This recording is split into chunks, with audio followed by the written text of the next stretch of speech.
You know I thrive off that energy. Yeah. You know I thrive off that energy. You won't survive if you're my enemy. 1, 2, 3, let's go. I see you staring, but don't want no smoke. I hear you talking. Hello, everybody, and welcome to the Spoiler Warning Podcast. This is review number 750 with a review of The Marvels. I'm Christopher Schnese. And I'm Stephen Miller. And if you're joining us for the first time, the Spoiler Warning Podcast is a weekly film review program. Each week in the show, we're going to dive in, debate, discuss, and argue over the latest films coming to a theater near you. This week, we already had a review of Priscilla, and now we are here gathering together, uniting our cosmic powers to talk about The Marvels. Stephen Miller, you, I believe, haven't watched like any of the Marvel television streaming series, right? I have paid for Disney Plus since its inception. And I don't believe I have ever watched a Disney Plus show. First of all, as soon as this podcast ends, go watch Andor, because it's the best thing on there. And then, you know, do what you will. You can also not watch another thing for 1,000 years, and we'll call it a day. Okay. I'll do that. Not right now. I'm really busy. Yeah.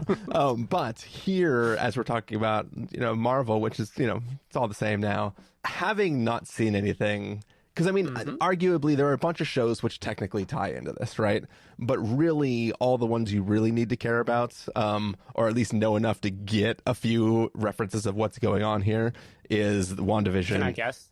Okay. Go ahead. Sorry, guess. From references in the movie, I assume WandaVision, Miss Marvel, and then probably Secret Invasion, but everyone hated that so much, I assume they did their best to not make it required viewing. I watched half of the first episode of Secret Invasion, and then I stopped watching it, and then everybody said it was terrible, and I never went back. I don't think there's anything in there. I tried to watch before watching the film. I tried to watch a few of those, like, everything you need to know before watching the Marvels videos online, and like nothing that came from Secret Invasion seems to have mattered any one bit. Yeah. So I think that as long as you you don't know what the hex magic force field shit is, right? No, I have no idea. I would actually say that Monica Rambeau is the character who most needed the context of the show. Miss Marvel obviously does, but they introduce her as a new character in this movie. Whereas Monica Rambeau, like, I have seen her in Captain Marvel. Granted, I do not remember Captain Marvel particularly well, but when I saw her, as far as I know, she was just the daughter of someone, you know? And then seeing a character be so different in movie number 2 without it really being explained, that is probably the biggest gap. And I don't know if the show just, because WandaVision was one of the earlier Marvel shows, they just have kind of assumed everyone watched it, because Doctor Strange and the Multiverse of Madness also kind of assumed that I had seen WandaVision. But that was where I noticed it most glaringly. Yeah, I think for the most part, they do a pretty good job of like catching you up at everything that's important. And then what you're really getting is references to things. You know, characters would be like, oh, really? It was just like this? And they're like, yeah, it was. And then if you watch the show, you're like, oh, I know that thing.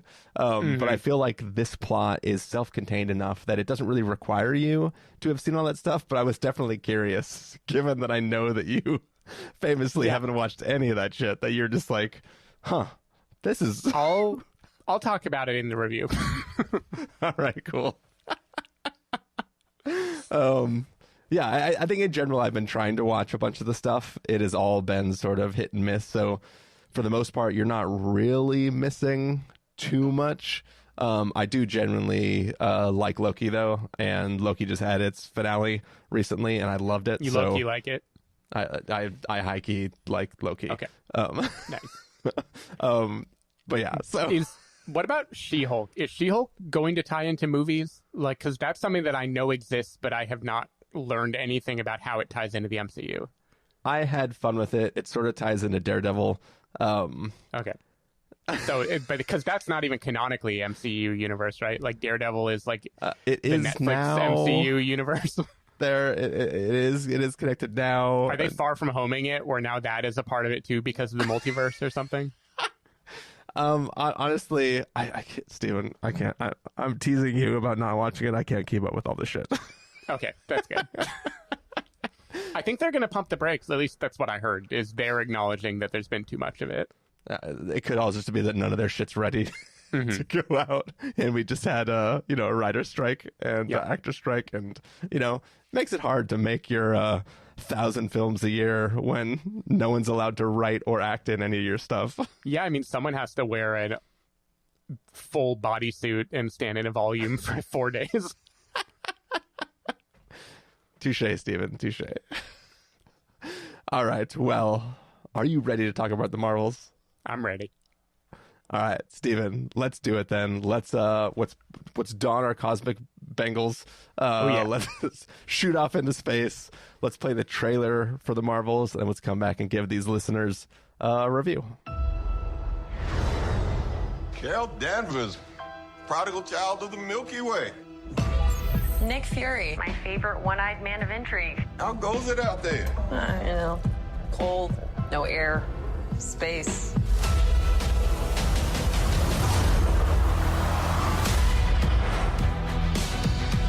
Captain Marvel. The Annihilator. You took everything from me. And now I'm returning the favor.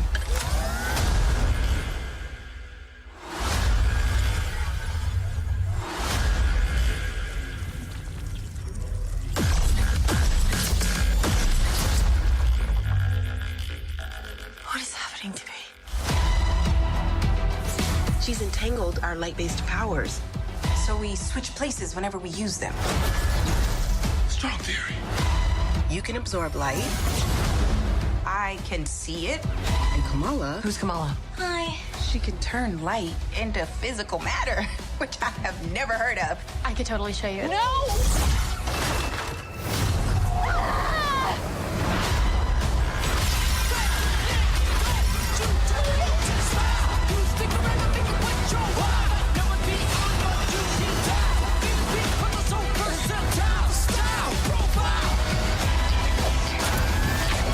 She's targeting every planet we call home. I would never choose to bring anybody into this. You are not the only thing standing between this and the universe. Oh my god, we're a team.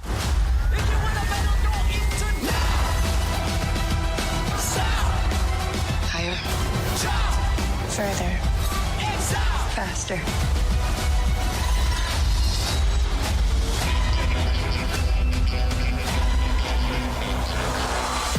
Who's that good kitty goose?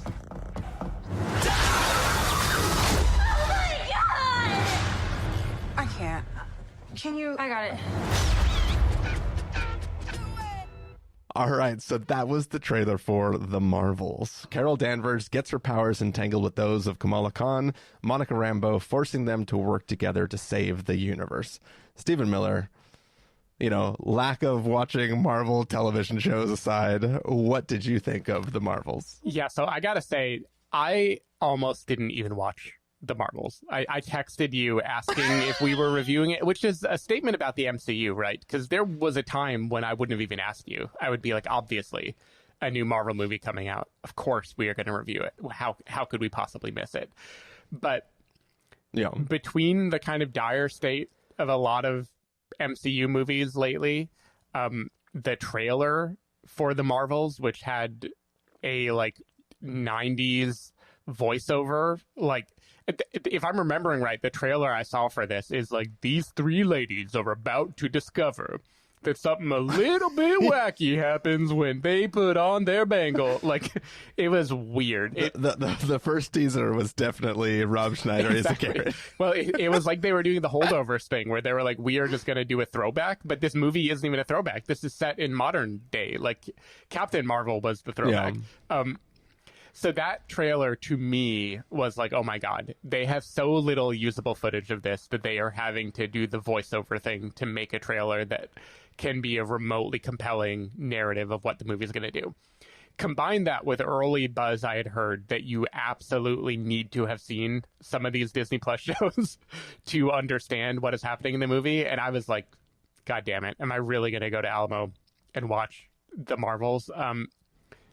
I had a blast with The Marvels. I quite liked it, and I hopped on Letterboxd the moment it ended to log my quite positive review, not like amazingly positive, but quite positive review. And I saw it getting dragged, like a lot of 2 stars, 2.5, a lot of disappointment. I thought after Ant-Man and the Wasp, Quantumania, and shit like that, this was like Thor, Love and Thunder. Compared to those, this was such a wonderful return to form for Marvel. This is doing what the original Ant-Man did, which is reminding you that Marvel movies are comic book stories and they can be fun and self-contained, and the stakes do not have to be high. Of course, the stakes are quite literally worlds here, but as far as like the MCU universes. Universes. As far as the MCU is concerned, though, the stakes are not anything here. Like, these do not touch stakes that any other movie is going to care about, as far as I can tell. But what it is just a I'm not talking about post credits. We can talk about that later. I know. I'm joking about a big issue they have to deal with at the end of this film, which is literally universe breaking. Yeah. No, of course. But I mean, they've broken the universe a million times up to this point in the MCU. What I'm trying to say is this is very much a self-contained, fun, very, very silly, lightweight comic book story, and I had so much fun with it. I kind of wonder if I had a better time with it than most people because I have not seen Miss Marvel, for instance, because I think Iman Vellani as Kamala Khan is so delightful and so wonderful. For the first time ever, I actually want to watch a Marvel TV show now, because I'm like, oh, I want to see the show where she becomes popular. I don't know if I'll be disappointed or not, but I just loved her. I loved her family dynamic. It brings a kind of like Tom Holland Spider-Man type vibe again to the series, where it's like someone is having fun and idolizing these superheroes and commenting on them in a way that I just found totally delightful. I didn't know how they were going to bring Captain Marvel back, because I enjoyed the first Captain Marvel movie, and way back from the short-term 12 days, like, I am a Brie Larson stan, but she has a overpowered problem and a over-serious problem as a character that makes it very hard for Captain Marvel to be fun to watch. And making her be the foil to Kamala Khan and Monica Rambeau is just such a wonderful solve for that problem of how do we make this character interesting and compelling. It's like, oh, she is the hero that Miss Marvel idolizes. Great. Now she can be stoic. She can play the Captain America role or the Tony Stark role to her Spider-Man. And it's going to be a lot of fun to watch them bounce off each other. I thought it was really fun. I think the body switching dynamic is played just the right amount of thoughtfulness, and then just the right amount of just cheesy, we're not going to think too hard about how this works. The fights are well choreographed. There are some fun Guardians of the Galaxy-esque throwaway things that may or may not exist in the TV shows. I don't know, like a planet where their language is song, that I thought was very amusing. I had fun. It isn't amazing. It isn't the best Marvel movie ever, but it was a charming, lovely popcorn movie, and I had a big smile when I left the theater. So I was very pleasantly surprised by this. Maybe it's because I was expecting nothing that I was so happy from it, but I was charmed. And for the first time ever, I'm like, yeah, I think the next phase of Marvel, they maybe do have enough raw material to like make something fun and cool. They have enough, especially we can talk about post-credits and spoilers if we want.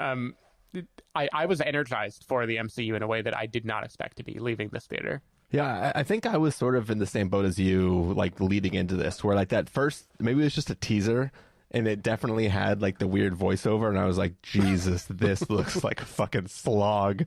I was, like, negative excited for this film. And then, like, you know, other trailers came out, and I was like, okay, well, this looks like a Marvel movie. Like, it might still only achieve, like, I almost called him Quantum Man, Ant-Man and Quantumania. You know, like, it might only achieve that level of kind of hokiness, but, you know, at least it'll be better than whatever that first trailer was.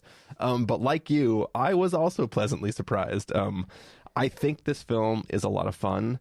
Like, having the trio of these women playing these characters and kind of being like quite literally tied to each other allows for a lot of fun entertaining moments. You know, like as you said, Kamala Khan being like the Tom Holland Spider-Man, sort of like, I'm just a fan of these other things that are happening, and I'm so glad that I get to be a part of it now. Like, it has that same joy, which brings a lot of fun and excitement to this world. I think that, you know, there is just as you said, like the sort of jumping to each other's sort of like the teleportation mess that happens with the quantum entanglement that they all go through allows for a lot of really, really fun action scenes. Like there's a fight on a space elevator. Yeah. And in a house and on a spaceship, which is just like chef's kiss. It's like beautifully fun. You know, some of the action moments, like there's people sliding around the ground, like going around the circle platform on the space elevator. Like it's super inventive, super creative, super fun. I kind of like found myself like actually actively enjoying this film and just being pleasantly surprised the whole time. For a film that talks about how important the sciencey aspect of things is, it's a little dumb. Yeah, oh, very dumb. This movie goes way out of its way to be like really, really dumb. I don't want to get into too much spoilers, but like, you know, Steven, like there's a lot of like physics-based video games, right? Sure. And some of those video games might involve portals of different types. If you wanted to get, let's say you had a pool and you wanted to get water from the pool into a different vessel, would you put the portal above the pool or would you put it at the bottom of the pool? You know, like there's definitely there's a vacuum element that is not being talked about, I guess. There's like a lot of stuff in this film where I'm just like, what the hell? There's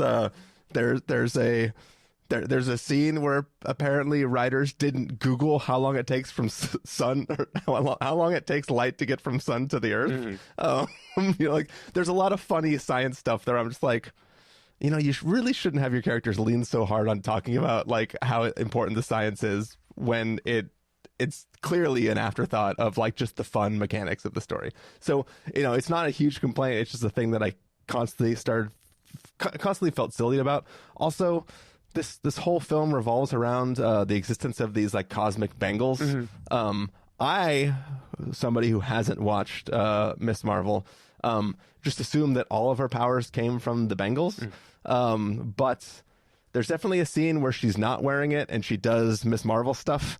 So I'm not sure if it's just like residual energy left over after you take the bangle off that still lets it apply. But like there's some rules in this world that I don't fully grasp. Yeah, I'm pretty sure Miss Marvel is a mutant separate and apart from just the bangle. I think so. And I think in this movie, like they're even considering having her take it off and leave it somewhere before they go fight. But I have not seen Miss Marvel, obviously, so I also don't know the dynamic. So maybe the bangle, the initial cosmic blast with the bangle unlocked her mutantness.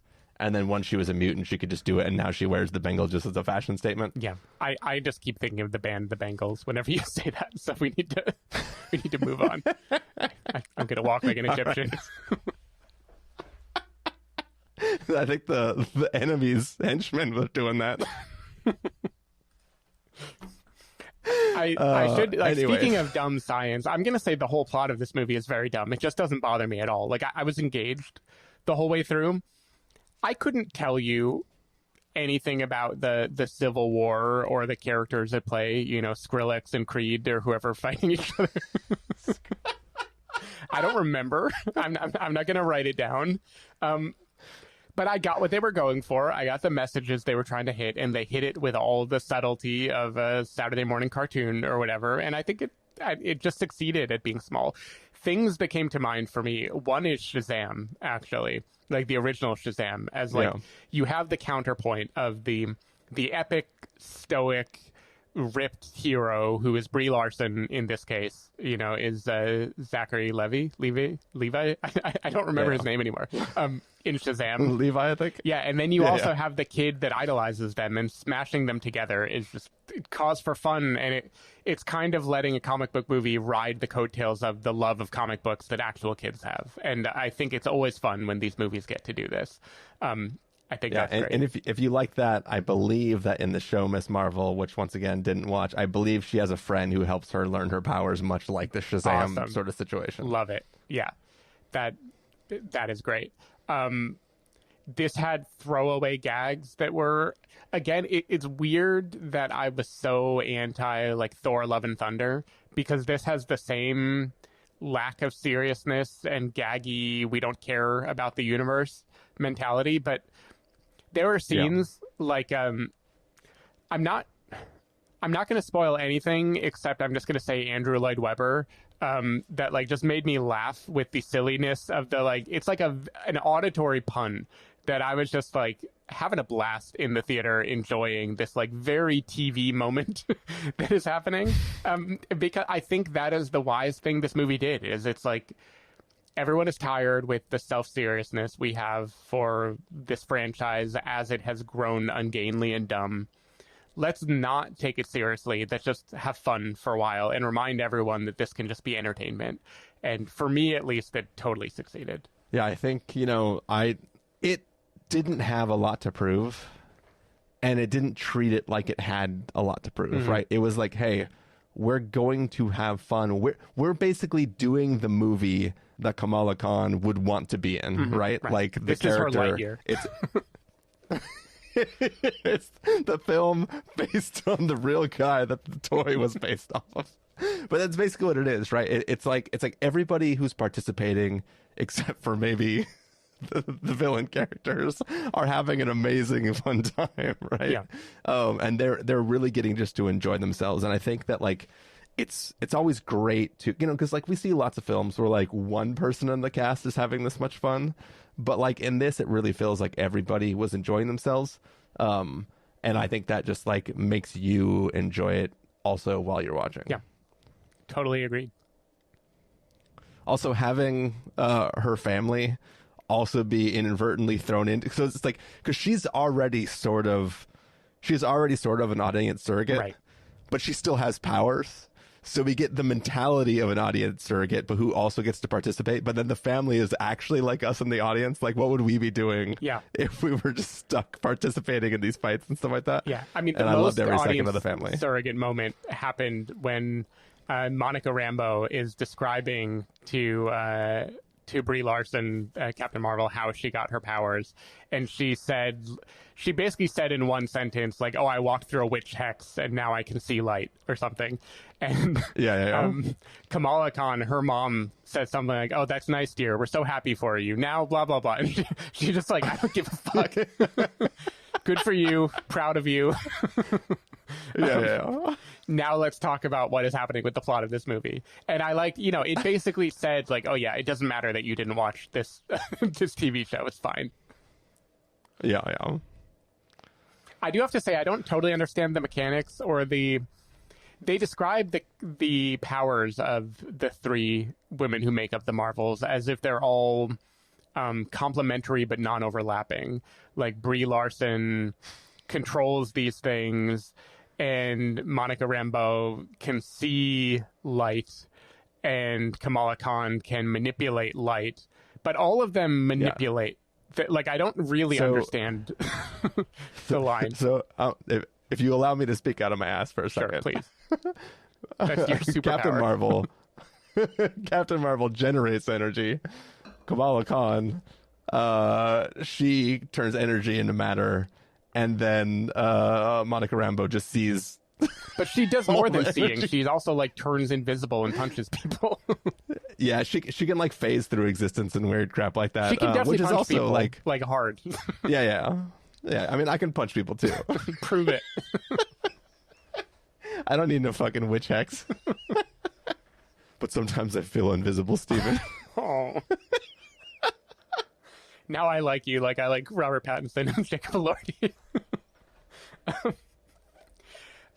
We're basically the same person.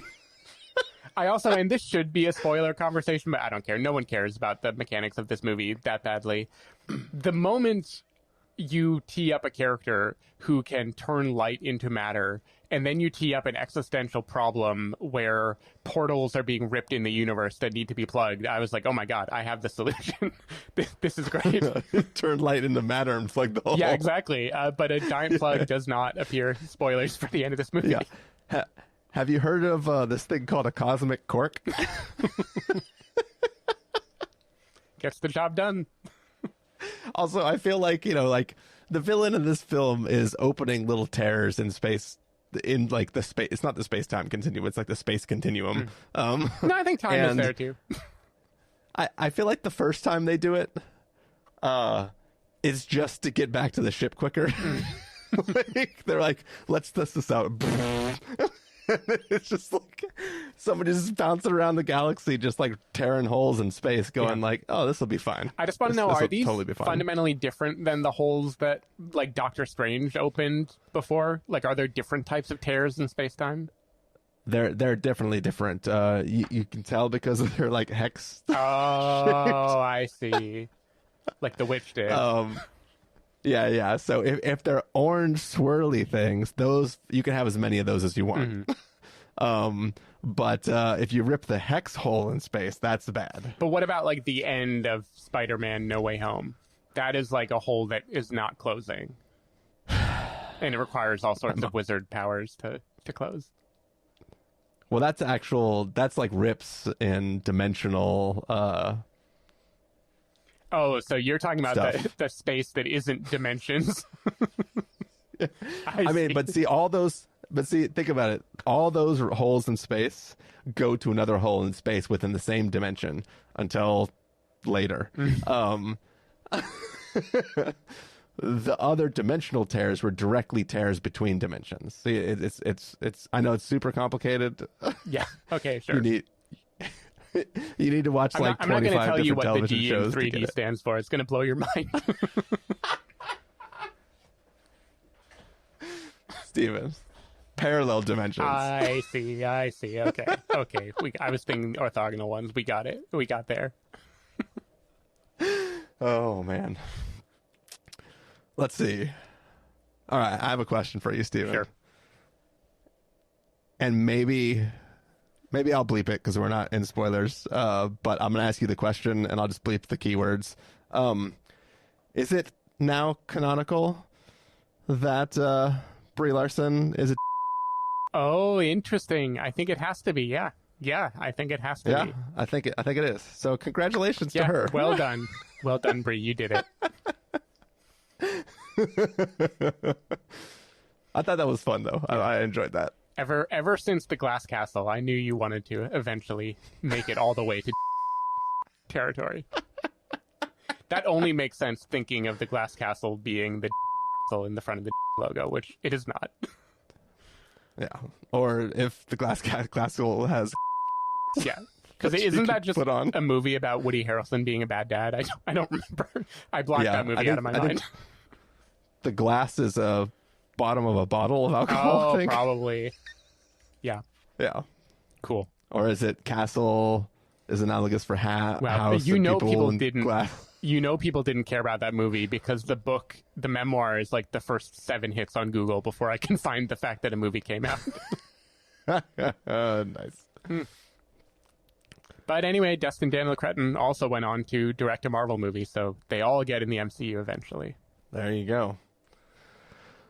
Yeah. Any last thoughts you want to talk about here with the Marvels? We don't have to do a spoiler section, but post-credit scene, I'm amped. I'm ready for it. They turn me around so quickly. Yeah, game on. Multiverse away. Amped enough to go back and watch all the television shows? No. You will never convince me that I need to watch Loki when it sounds like the premise of Loki is like different universes happen every episode and none of it means anything. First of all, Loki is awesome.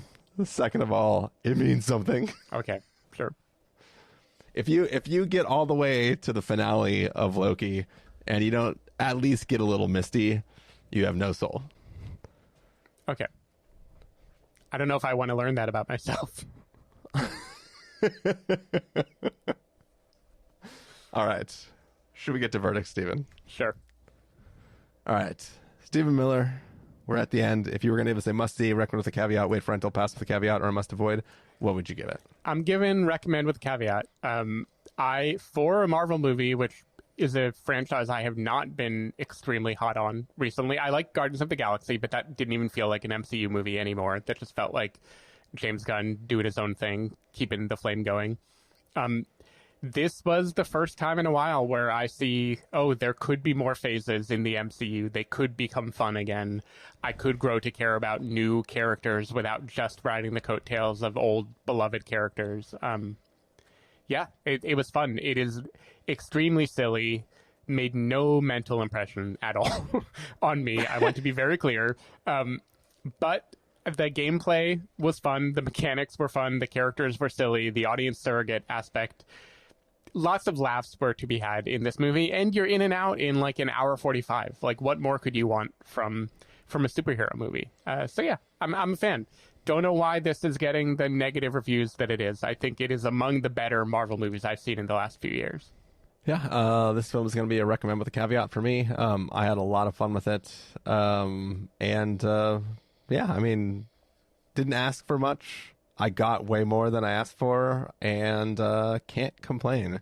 The only caveat is that, like, it's already fleeting. Yeah. It's already gone. Like, Carol Danvers was gone for so many years with us wondering. This film is already starting to fade away. But, it was fun while it was there. Mm-hmm. So yeah, that is going to do it for our review of the Marvels. Stephen Miller, people want to find you throughout the week. Where can they do that? People can find me at all the social networks at sdavidmiller or sdavidmiller.com. People can find me at ChristopherMillet.com or Christopher IRL on a bunch of services, including Mastodon.social. You can find the podcast over at thespoilerwarning.com, where you can get a bunch of the back episodes of the show. If you want to subscribe to the show, you can do so in Overcast, YouTube, Apple Podcasts, or wherever podcasts are found. If you want to know when the episodes go live, you can follow us at twitter.com/spoilerwarning, facebook.com/thespoilerwarning, or instagram.com/thespoilerwarning. If you want to get a hold of us directly, you can send an email to fans@thespoilerwarning.com, or you can use the contact form on our site. Music for this episode will come from a track selected from artlist.io, so hopefully you're enjoying that. And yeah, the music is fading out as we fade out. We're going to say goodbye, and we'll be back at a future time with more reviews of things that are also coming out, or that we may have just saw tonight before recording. Bye. Bye. What's a 3